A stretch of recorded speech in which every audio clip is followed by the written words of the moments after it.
Nếu bạn đặt một tấm bản đồ thế giới lên bàn rồi khoanh tròn những nơi uống rượu mạnh nhiều nhất, bạn sẽ thấy một điều rất lạ nhưng cũng rất hợp lý. Những cái tên dần hiện ra toàn vùng lạnh. Nga với vodka, Scotland với whisky, Bắc Âu với aquavit, Đông Âu với đủ những loại nặng đô. Ngược lại, những vùng nắng gió quanh năm lại chuộng bia, vang, rượu nhẹ, uống lâu, uống chậm và uống để giải khát.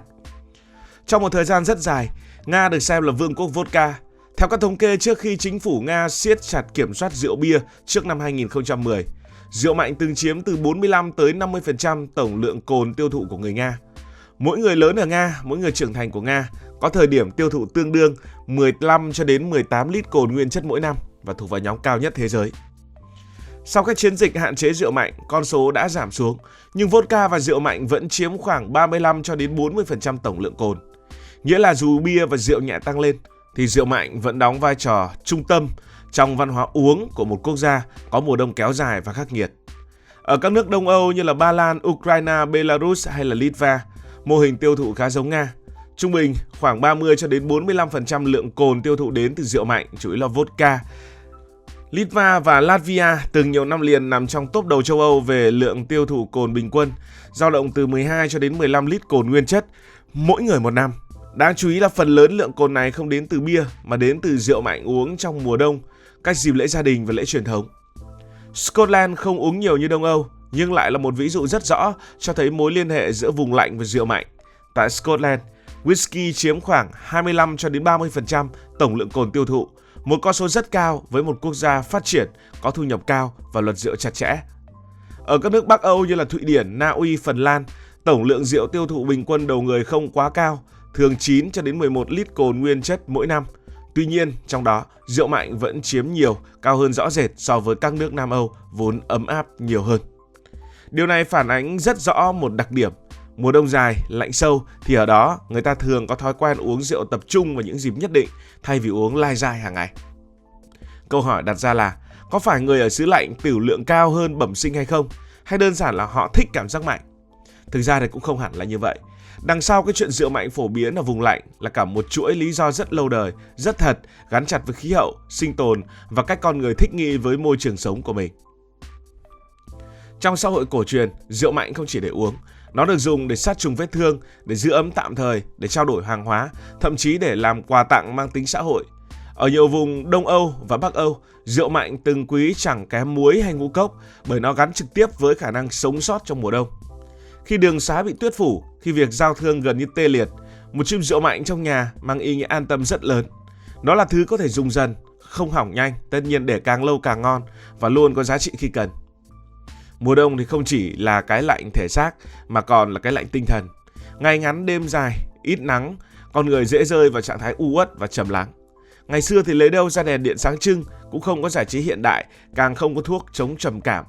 Những buổi quây quần bên lò sưởi, cùng nhau uống rượu, trò chuyện, nói cười chính là cách con người chống lại sự cô độc của mùa đông.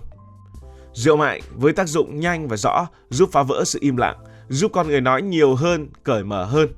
Qua thời gian nó không chỉ là đồ uống mà trở thành một phần của cuộc sống, của văn hóa tại những vùng đất lạnh. Và tất nhiên, mùa đông thì nó không lãng mạn như trong phim. Những người sống ở vùng rất lạnh như vậy không nhìn mùa đông như chúng ta nhìn, không nhìn mùa đông như phim ảnh, không nhìn mùa đông với tuyết rơi trắng xóa, với lò sưởi ấm áp và mọi thứ đều nên thơ.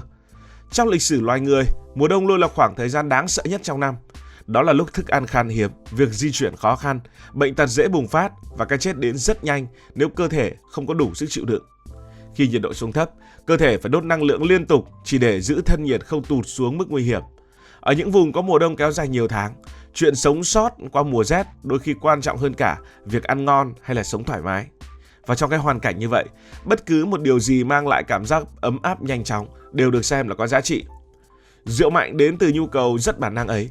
Khi uống một ngụm rượu có nồng độ cao, cơ thể lập tức có phản ứng giãn mạch, máu dồn lên bề mặt da nhiều hơn, tạo cảm giác nóng bừng bừng, dễ chịu, như thể cái lạnh vừa bị đẩy lùi. Dù khoa học hiện đại đã chỉ ra rằng rượu không thực sự làm ấm cơ thể, bạn phải đặc biệt lưu ý đến điều này, thậm chí còn khiến mất nhiệt nhanh hơn. Nhưng với con người ngày xưa, điều quan trọng không phải là con số trên nhiệt kế, mà là cảm giác trong một phút chốc nào đó mà thôi. Một chén rượu mạnh nhỏ uống trong gió tuyết mang lại thứ mà bia hay rượu nhẹ không thể có. Hiệu ứng nhanh, rõ ràng và tức thì, không uống nhiều, không chờ lâu. Trong những hoàn cảnh khắc nghiệt, sự khác biệt giữa uống xong thấy ấm và uống xong vẫn run đôi khi chỉ là sự khác biệt giữa tiếp tục bước đi vài bước hay là phải dừng lại ngay.